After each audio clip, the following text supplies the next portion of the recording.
What's going on, guys? Welcome back to another episode of Evan's World, The Recovery.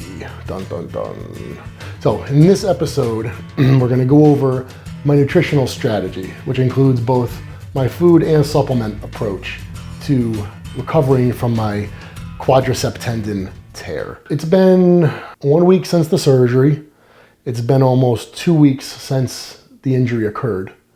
And so far, I've done everything I could to maintain a very solid diet. As soon as something like this happens, you kind of met with the reality that you're going to be a little bit incapacitated. You're not going to be upholding the same activity level that you would be otherwise.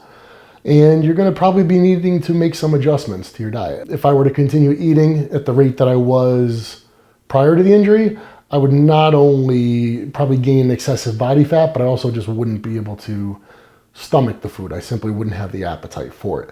And I'm a big believer that when the body is trying to recover from something, whether it's a cold, you guys have heard the saying, starve a cold, feed a fever, that when the body is trying to cope with something, to inundate it with food, digestion is a lot of work. So to try to stuff the body with all this food when it needs to focus its energy and its efforts and its resources on recovering, I think is a mistake. That said, it's a fine line because we need to make sure that we are giving our body sufficient nutrition to recover from this injury and give it what it needs. So in my approach, you're thinking, okay, what am I trying to accomplish? First and foremost, I need food that's nutritious, right? Nutritionally dense food. I don't need food that is just calories.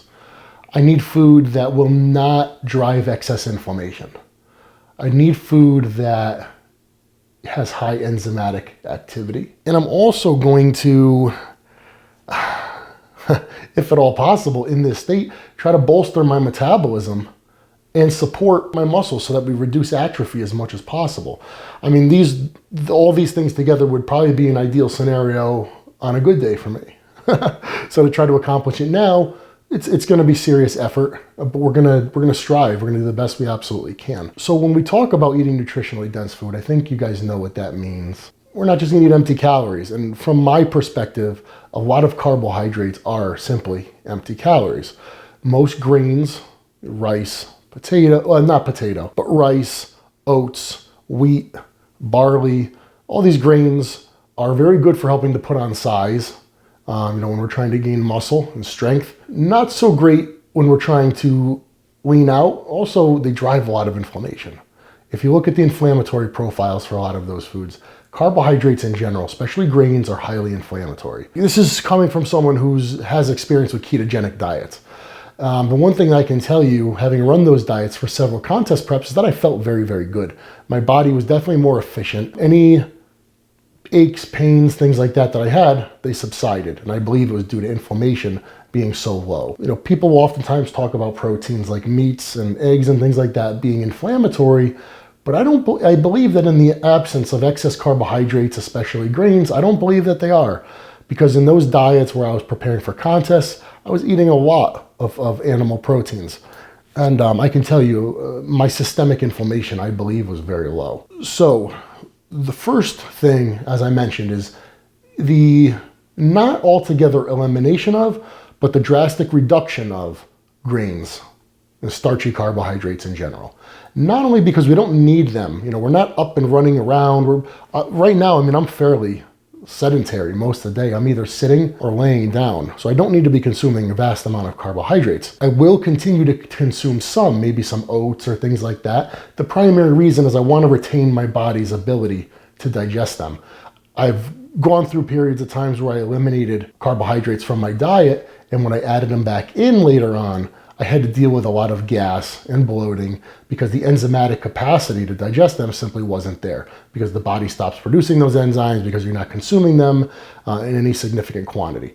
So my only reason to keep at least some in the diet, like I said, maybe some oats or something like that, is to retain enzymatic capability. So what will I be feasting on? Well, eggs will remain a staple, being a great source of protein, amino acids, and sulfur. Sulfur, which is very important for the production of sulfur-based antioxidants. It has a lot to do with joint health as well. and also the good fats contained in the eggs, and the cholesterol, which I believe is very important.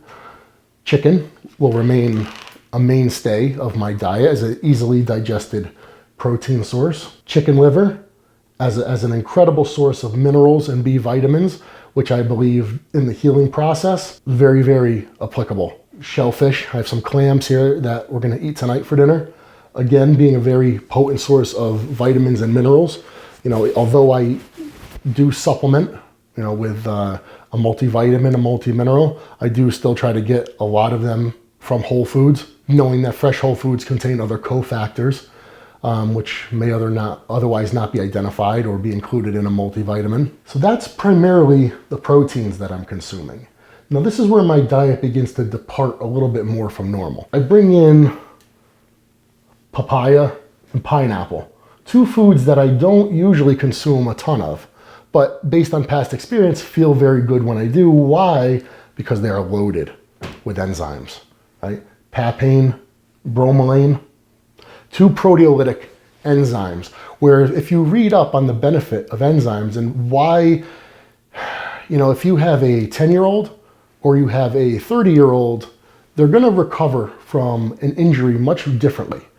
And a lot of it, some people believe, is because of enzymatic differences. As we age, we produce less enzymes, and to consume enzyme-rich foods could play a big role in mediating inflammation and cleaning up scar tissue in the blood.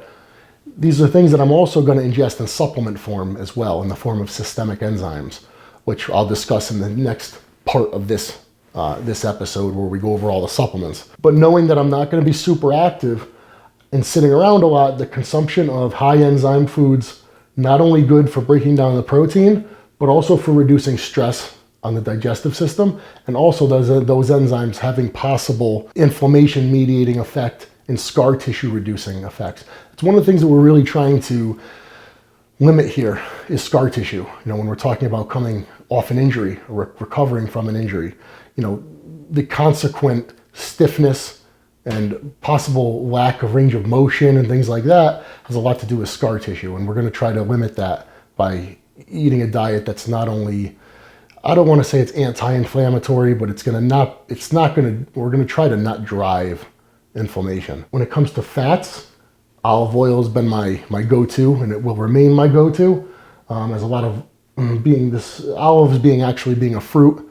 And if you look at a lot of oils, you know, coming from vegetable oils, and just not having a good reputation in terms of inflammation. So we're going to stick with olive oil, avocado as a good, you know, nutritious, a lot of vitamins and minerals in an avocado, rich in potassium, high in fiber, which is good. You know, it's very important when you're sedentary to keep the bowels moving. Other fats, we're going to stick primarily to, you know, nuts and seeds. Almonds, cashews, something that won't drive inflammation. My number one vegetable, kale, actually highly anti-inflammatory and very, very potent source of vitamins and minerals. If you look it up, it is something that encourages healing. And one more thing I'm throwing in there, and this is more of a treat, but this is a yogurt. I don't consume any dairy products, but this is made from almond milk, so I find it to be great for digestion. It is cultured, so it does have the benefit of having live probiotics in it. And a common question that people ask, they say, well, if you don't consume dairy, why do you consume eggs? And I think that people are confused. When I say dairy, I mean any milk-containing product, right? Eggs don't contain any milk. Very, very different from a digestion standpoint. This is pretty much my diet right now. These are the foods that I'm consuming on a regular basis. There is a supplement strategy to this as well, which we're going to go over in the next part of this episode. But this is it. Again, the goals being to keep inflammation down, to eat food that's nutritious and supplies the body with necessary proteins, vitamins and minerals, fatty acids, and to help stimulate metabolism and support the muscle mass that we do have, and hopefully limit scar tissue as well. So this is the approach as of now. I'm sure as with anything, it will evolve over time.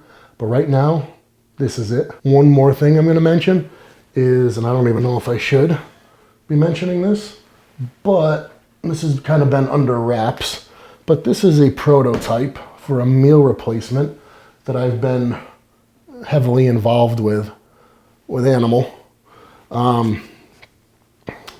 Basically, it's a whole food based meal replacement, something that's also dairy free. The digestibility of the stuff is through the roof. I love it. I've been using it for months now.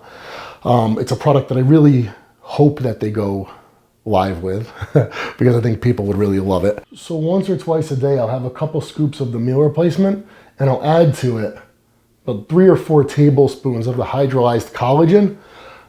Anybody who's not familiar with the collagen, it's basically derived from skin, bones, tendons, ligaments, cartilage, basically all the scrap parts of animals once they've been harvested for meat. It will be boiled down, and in this case, hydrolyzed, which means enzymatically, basically it's pre-digested. So this stuff mixes very, very well, and it goes great in the meal replacement. You don't even taste it. And I'm able to have a meal replacement powder that digests really, really well, and also add to it some collagen that, is possibly specific to my condition. Hopefully the idea being, okay, it's collagen, it contains, the amino acids most necessary to rebuild tendons and ligaments and cartilage, et cetera, et cetera, et cetera, and might hopefully expedite the recovery of my injury. So in a nutshell, this is my nutritional approach at the moment, which I'm sure, in the upcoming weeks, it's going to evolve to some degree, but that's it for right now. Make sure you stay tuned for the second part of this episode where I go over my supplement approach to my recovery. Subscribe to my YouTube channel. Come back for more. I'll see you guys soon. Thank you for watching.